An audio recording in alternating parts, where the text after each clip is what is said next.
Nous vivons dans un monde où tout semble défini par ce qui est visible, l'apparence, la célébrité, le confort. Pourtant, le véritable destin n'est pas façonné par les projecteurs ou les circonstances idéales. Il se révèle dans la lumière vacillante des épreuves, là où la foi est la seule encre. Laissez-vous guider par un message puissant sur le dessein divin, la grandeur qui ne se recherche pas et la nécessité de privilégier la relation à la religion. Découvrez que chaque épreuve, chaque incertitude n'est pas une erreur, mais une étape préparée par Dieu pour vous mener à votre destinée. Je viens de lire un article dans le journal The Federalist qui a vraiment enrichi mon message, bien qu'il ne l'ait pas rendu fort. Cela m'a libéré de votre opinion. De toute façon, tu ne m'as jamais aimé. Je ne peux pas perdre ce que je n'ai jamais eu. L'article porte sur la sortie de la génération du millénaire des institutions religieuses. Il nous dit qu'un nombre croissant de cette génération se déclare non religieux. J'émets quelques réserves sur l'exactitude de cette déclaration, car je ne sais pas s'ils ont vraiment quitté la foi en Christ, ou plutôt s'ils ont développé une aversion pour la religion organisée. Cependant, la déclaration est vraie lorsqu'il est dit qu'il y a eu un déclin dans la plupart des groupes. Pas tous, pas vraiment le nôtre, mais il y a eu une baisse de fréquentation de l'Église et l'incidence que cela a sur notre relation avec Dieu. C'est-à-dire qu'ils associent le christianisme au bâtiment. Pas moi, parce que Christ n'a jamais vu d'église comme celle-ci, et l'Église primitive n'a pas non plus vu cela. Ils se rencontraient à l'extérieur et dans des maisons. Notre foi ne peut pas être enfermée derrière des murs. La grandeur n'est pas toujours célèbre. Il est dit que le phénomène des non-religieux va bientôt culminer et que l'avenir du monde sera plus religieux. Je n'ai pas pu m'empêcher de penser à comment cela s'appliquait à ma propre vie. Plus tôt, je demandais à des jeunes qui étaient dans l'ascenseur avec moi de me parler de leurs parents. Ils ont dit que leurs parents viennent dans cette église. Ils les ont élevés à l'église. Moi-même, j'ai été à l'église toute ma vie. C'est aussi mon expérience. Je regarde la façon dont nous avons élevé nos enfants. C'était chose normale que de nous voir prier pour la nourriture, de voir leurs mères en particulier. Prier pour eux le matin, avant de les envoyer à l'école. Si vous changez ce que vos enfants voient, vous pouvez changer ce que vos enfants deviendront. Ne recherchez pas le feu des projecteurs. Ne cherchez pas les lumières vives. Je connais des gens qui vivent sous des lumières vives, qui se suicident. Je connais des gens sous le feu des projecteurs qui se droguent. Je connais des gens sous les lumières vives qui ont perdu la raison. Je connais des gens qui vous ne pouvez faire confiance pour un sou ou laisser seuls avec un enfant. Ne cherchez pas les lumières vives. Votre destin n'est pas dans les lumières vives. Votre destinée n'est pas dans les lumières vives. Arrêtez de vous sentir mal parce que tu ne le es pas toi. Que l'enfer soit horrifié, que les démons tremblent, que la maladie s'enfuit de ce lieu. Je te remercie aussi pour la fatigue, la lassitude qui quitte notre corps. Je te remercie pour la nervosité, le stress qui prennent des ailes et s'envolent hors de ce lieu. Je te fais confiance car dans les prochains instants, tu vas donner du pain à celui qui mange. Tu ne vas pas nourrir quelqu'un qui refuse d'être nourri. Père, donne du pain à celui qui veut manger. Où qu'il soit, dans l'église ou assis sur leur canapé, donne du pain à celui qui mange et la semence pour celui qui sème. Le dessein divin. Je vais prendre la parole de Dieu. Je vais aller dans 1 Samuel chapitre 3 versets 1 à 4. Je vais juste lire quelques passages. Je ne vais même pas analyser l'intégralité de l'histoire. Il y a juste quelque chose qui a attiré mon attention dans cette histoire très familière. J'aime beaucoup ce texte. Le dessein de votre vie n'a pas commencé avec vous. C'est ce que j'aime à propos de Dieu. J'essaie d'être stratégique comme Dieu, parce que Dieu est un fin stratège. Le dessein n'a pas commencé lorsque vous vous êtes converti. Le dessein n'a pas commencé lorsque vous êtes né. Le dessein a été mis en place de génération en génération. Le terrain est préparé avant le début de l'appel. Si vous vous en souvenez, la mère de Samuel, Anne, avait des entrailles stériles. Comprenez que lorsque nous commençons à parler de stérilité, la stérilité a le même langage que la faim. La Bible dit « Heureux ceux qui ont faim et soif de la justice, car ils seront rassasiés. » L'attitude a quelque chose à voir avec l'altitude. Dieu dit « Je vais t'établir prophète des nations. » Avant d'avoir étudié la Bible, avant d'avoir suivi les cours, avant d'avoir mis de l'ordre dans votre vie, avant de vous faire baptiser, avant même de savoir qui était Dieu, Dieu vous avait choisi. Les circonstances de votre naissance n'étaient peut-être pas idéales, mais les environnements ne sont pas pertinents dans le choix. En fait, Dieu a un moyen de choisir les personnes les plus improbables pour faire les choses les plus étonnantes. La lumière vacillante. Je vais vous donner un autre verset. Regardons Romains 8, 28 à 30. Nous savons, du reste, que toute chose concourt au bien de ceux qui aiment Dieu, de ceux qui sont appelés selon son dessein. Il poursuit en disant que le dessein de votre vie n'a pas commencé avec vous. C'est ce que j'aime à propos de Dieu. J'essaie d'être stratégique comme Dieu, parce que Dieu est un fin stratège. Le dessein n'a pas commencé lorsque vous vous êtes converti. Le dessein n'a pas commencé lorsque vous êtes né. Le dessein a été mis en place de génération en génération. Le terrain est préparé avant le début de l'appel. Si vous vous en souvenez, la mère de Samuel, Anne, avait des entrailles stériles. Comprenez que lorsque nous commençons à parler de stérilité, la stérilité a le même langage que la faim. La Bible dit « Heureux ceux qui ont faim et soif de la justice, car ils seront rassasiés. » L'attitude a quelque chose à voir avec l'altitude. Dieu dit « Je vais t'établir prophète des nations. » Avant d'avoir étudié la Bible, avant d'avoir suivi les cours, avant d'avoir mis de l'ordre dans votre vie, avant de vous faire baptiser, avant même de savoir qui était Dieu, Dieu vous avait choisi. Les circonstances de votre naissance n'étaient peut-être pas idéales, mais les environnements ne sont pas pertinents dans le choix. En fait, Dieu a un moyen de choisir les personnes les plus improbables pour faire les choses les plus étonnantes. Le passage de flambeau. Le jeune garçon nommé Samuel était en service auprès de l'Éternel, sous la direction d'Élie. La parole de l'Éternel était rare en ce temps-là, les visions n'étaient pas fréquentes. Élie a vieilli. Samuel est sur le point d'entendre l'appel qui va changer sa vie. Samuel est venu dans l'Église, connaissant les rituels, les cérémonies, les routines, connaissant sa responsabilité dans l'Église. Seulement, il n'a pas vraiment eu de rencontre avec Dieu. Sa mère l'a amené à un âge précoce, alors qu'il venait à peine d'être sevré, et il a été élevé dans un environnement religieux. Il sait comment être religieux. Il sait lever la main. Il sait comment applaudir. Il connaît les paroles des chansons. Il n'a même pas besoin de regarder l'écran. Il est là. Dieu l'a mis dans un environnement qui suggère une rencontre avec Dieu, mais qui en fait est vacillant. Il est né à une époque que j'appelle une ère vacillante d'illumination. La Bible dit « Les yeux d'Élie commençaient à devenir troubles ». Plus tard, nous découvrirons aussi que son oui est mauvaise. Il peut entendre Samuel mieux qu'il ne peut entendre Dieu. On n'aurait pas pensé accorder une valeur quelconque à Élie parce qu'il pouvait à peine voir. Il était devenu presque sourd. N'est-ce pas drôle de voir combien les gens veulent de vous, jusqu'à ce que vous soyez diminué?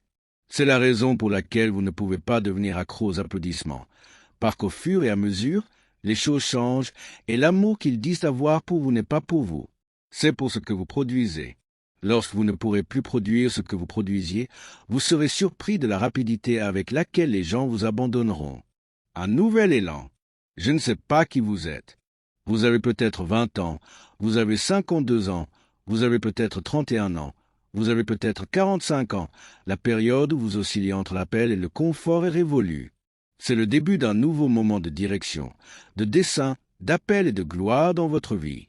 Que ce changement soit puissant, profond et prolifique. Que l'enfer soit horrifié. Que les démons tremblent. Que la maladie s'enfuit de ce lieu. Je te remercie aussi pour la fatigue, la lassitude qui quitte notre corps. Je te remercie pour la nervosité, le stress qui prennent des ailes et s'envolent hors de ce lieu. Je te fais confiance car dans les prochains instants, tu vas donner du pain à celui qui mange. Tu ne vas pas nourrir quelqu'un qui refuse d'être nourri. Père, donne du pain à celui qui veut manger.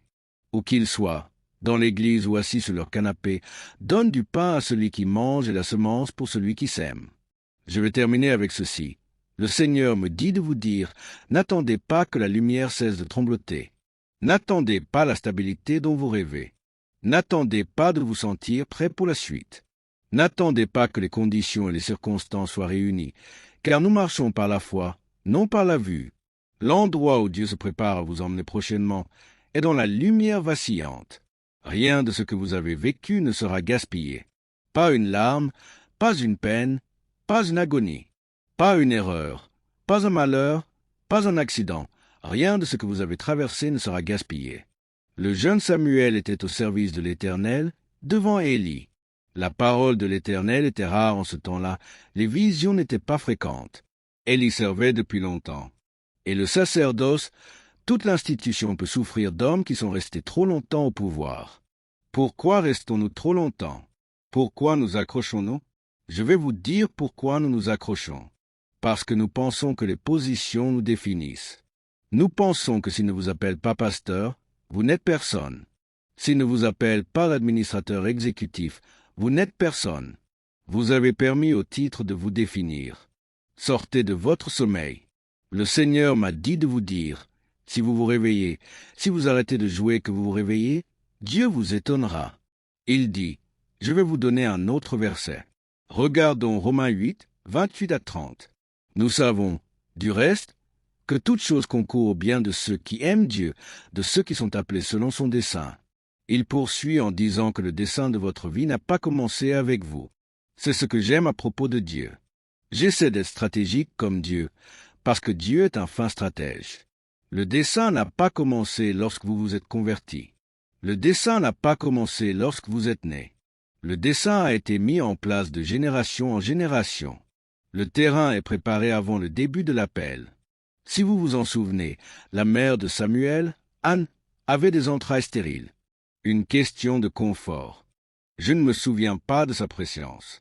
Je ne peux pas témoigner de sa préscience autre que par la parole de Dieu, parce que je ne savais pas que pendant que j'étais encore dans les reins de mon père, Dieu me connaissait à l'avance. La Bible dit que Lévi a donné sa dîme à Melchizedek, alors qu'il était encore dans les reins d'Abraham. Cela signifie que lorsque je donne ma dîme, je bénis mes spermatozoïdes, ma semence, mes enfants qui ne sont pas encore sortis. Dieu a dit qu'il les avait déjà bénis en leur père. Il te connaissait d'avance. Oui, mais je n'aimais pas mon père. Je n'en ai rien à faire. Si cela doit accomplir le dessein de Dieu, Dieu utilisera un rat d'égout. Dieu utilisera une prostituée du nom de Rita. Dieu utilisera un âne et lui donnera la capacité de parler afin d'accomplir son dessein. Son dessein l'emporte sur tous les problèmes de votre vie. La grande question pour vous est, es-tu prêt à être mal à l'aise? Es-tu prêt à avoir peur et à être incertain? Comprenez-vous que vous êtes au précipice du reste de votre vie? Vous ne pouvez pas réécrire votre histoire, mais vous pouvez affecter votre destin. Vous n'avez pas un autre jour à gaspiller, en pleurant à propos d'hier, quand Dieu vous a donné aujourd'hui pour que vous puissiez changer demain. L'inconfort nécessaire est le lieu de votre destinée. Si le confort ne le fait pas, Dieu vous mettra mal à l'aise là où vous êtes. Peu importe comment vous définissez cet inconfort, il doit créer un environnement pour que vous puissiez vous déplacer dans le moule de votre destinée. Je savais exactement comment te pousser pour que tu te joignes des églises. Je savais exactement comment te pousser pour te forcer à déménager dans le moule de ta destinée. Je savais exactement quoi faire pour te pousser à changer de ville. Je savais exactement comment te pousser pour te forcer à te joindre des églises. Je savais exactement comment te pousser pour te forcer à déménager dans le moule de ta destinée. Le Seigneur m'a dit la chose la plus étrange. Il a dit, « Tu ne peux pas déterminer la prochaine génération, par âge, parce qu'il y a des gens qui s'épanouissent sur le tard, qui viennent à peine d'entrer dans leur saison, dans la deuxième phase de leur vie. Ils sont sur le point d'entrer là où ils auraient dû être il y a 20 ans. Ils commencent à entendre des choses et tout commence à avoir du sens. Il dit, « Je t'ai prédestiné à faire autre chose et certaines des choses que tu as mises sur le compte du diable, c'est vraiment Dieu qui te dit, « Prends le virage. Je sais que tu ne veux pas le faire, mais prends le virage. Prends le virage et tais-toi.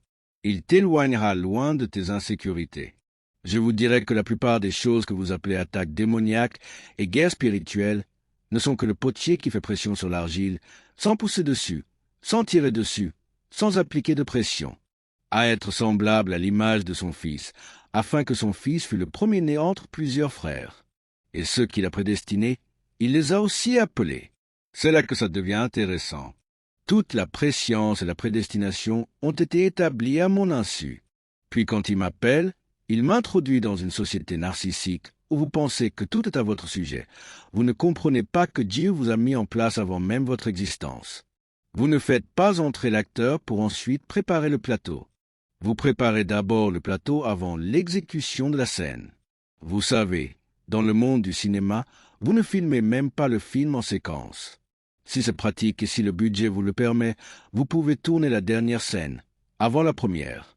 Puis, lors du montage, vous faites le découpage jusqu'à ce que tout s'emboîte pour arriver à la fin qui a été prédestinée dès le début. Êtes-vous avec moi? Nous entrons dans le texte au moment de la révélation du dessein de Dieu pour la vie de Samuel. Ce n'est pas le début de l'histoire. C'est à ce moment qu'il prend conscience de ce que Dieu a prédestiné et connu à l'avance dans sa vie, en prenant des décisions à son sujet sans lui. L'appel, c'est quand je prends conscience de qui je suis en lui. Me suivez-vous bien? Religion versus relation. Jusqu'à ce moment, tout ce que Samuel connaît, c'est la religion. Si vous lisez le texte, vous constaterez que Samuel connaissait la religion, avant de connaître la relation. Faites attention de ne pas nourrir les gens de religion, pour cacher le fait que vous n'avez pas de relation. Nous avons ce jeune homme qui travaille dans le temple. La Bible dit clairement qu'il ne connaît pas le Seigneur. Cela signifie que l'évangélisation ne commence pas à l'extérieur. Il faut parfois convertir le converti. Nous sommes tous ici, mais certains d'entre nous ont pris des placebos. Tout le monde est assis ici. Or, tout le monde ne reçoit pas la parole. Certains reçoivent du placebo parce qu'ils ne se concentrent pas vraiment sur la parole de Dieu. Ils veulent juste dire qu'ils sont allés à l'église. Néanmoins, nos épreuves difficiles nous diront si nous avons un vrai médicament ou si nous avons un placebo. Les gens qui mentent sur vous vous feront savoir si vous avez fait la bonne affaire ou si vous avez un placebo. Si vos sentiments sont froissés et que vous arrêtiez tout, ça voudra dire que vous n'aviez pas vraiment fait de rencontre avec Dieu. Vous avez fait une rencontre avec moi. Si vous avez rencontré Dieu, vous resterez avec lui. Quand il fait pression sur l'argile, vous resterez avec lui. Quand il vous attirera dans des endroits où vous ne vous sentez pas à l'aise, vous resterez avec lui. Lorsque des amis vous entoureront, vous resterez avec lui. Lorsque des amis vous quitteront, vous resterez avec lui. Quand tout le monde vous aime, vous restez avec lui. Quand tout le monde vous déteste, vous restez avec lui. Parce que mon âme a été ancrée. Mon âme n'est pas ancrée sur notre amitié. Mon âme n'est pas ancrée sur mon salaire. Mon âme n'est pas ancrée sur ma voiture. Mon âme n'est pas ancrée sur ma maison.